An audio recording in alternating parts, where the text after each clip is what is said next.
Welcome to టీ10 నేను రేవతి. తెలంగాణ, ఆంధ్రప్రదేశ్ రాష్ట్ర విశ్వవిద్యాలయాలు, కళాశాలల్లో విద్యార్థి సంఘం ఎన్నికల నిర్వహణపై నిషేధం విధించి 36 ఏళ్లు గడుస్తున్నది.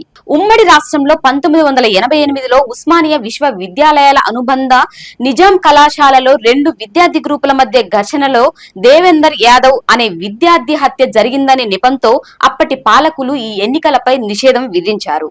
80వ దశకంలో విద్యార్థి సంఘం ఎన్నికలు విద్యార్థుల ఆలోచనలను మెరుగుపరిచి అభివృద్ధి వైపు నడిపించాయి. విద్యా సంస్థల్లో ఈ ఎన్నికల నుంచి ప్రేరణ, చైతన్యం పొంది రాజకీయాలలోకి వచ్చిన అనేక మంది సాధారణ విద్యార్థులు నేడు భారత పార్లమెంటరీ రాజకీయ వ్యవస్థలో తమ ప్రభావాన్ని చూపుతున్నారు. నాడు క్యాంపస్లలో స్టూడెంట్ బాడీ ఎన్నికల్లో ఎన్నికైన విద్యార్థులు విద్యారంగ సమస్యలను పరిష్కరించడానికి ముందు వరుసలో ఉండేవారు.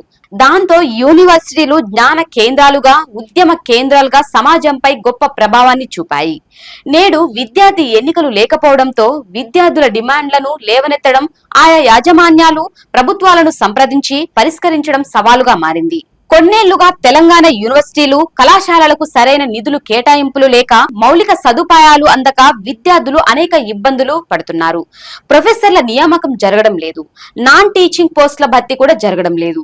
దీంతో యూనివర్సిటీలలో విద్యా బోధన నిలిచిపోయి పరిశోధనలు కుంటుపడ్డాయి. యూనివర్సిటీల ప్రతిష్ట మసకబారుతోంది.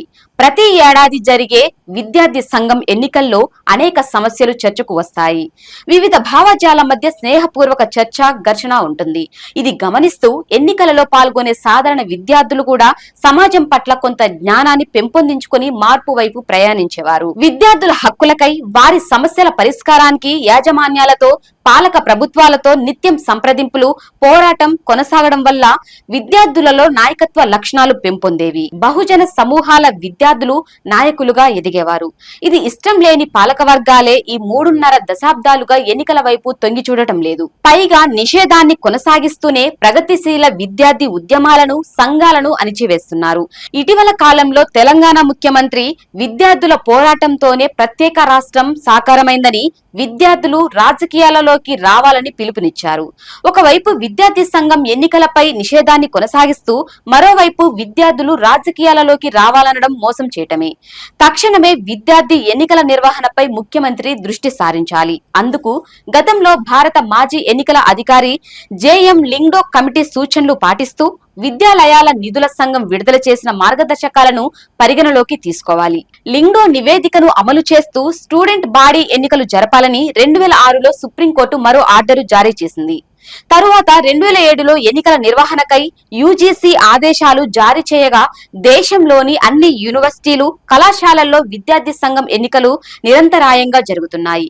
కానీ నిషేధం కారణంగా తెలంగాణ, ఆంధ్రప్రదేశ్ రాష్ట్రాలలో విద్యార్థి సంఘం ఎన్నికలు జరగడం లేదు. విద్యార్థి సంఘం ఎన్నికల అంశం తెర మీదకు వచ్చినప్పుడల్లా ఈ రాష్ట్రాల పాలక వర్గాలు, ఆయా యూనివర్సిటీల యాజమాన్యాలు శాంతి భద్రతల అంశాన్ని సాకుగా చూపుతున్నాయి. శాంతి భద్రతలే సమస్య అయితే సాధారణ ఎన్నికలు ఎలా నిర్వహిస్తున్నారో సమాధానం చెప్పాలి. విద్యార్థి సంఘం ఎన్నికల ప్రాధాన్యం గుర్తిస్తూ తెలంగాణ, ఆంధ్రప్రదేశ్ లలో వివిధ విశ్వవిద్యాలయాలు, కళాశాలలు, పాఠశాలల్లో ఎన్నికలు తక్షణమే జరపాలని డిమాండ్ తో పోరాడాల్సిన అవసరం ఉంది. దీనిపై మీ కామెంట్ తెలియజేయండి. ఇది ఇవాల్టి న్యూస్. చూస్తూనే ఉండండి టీ10.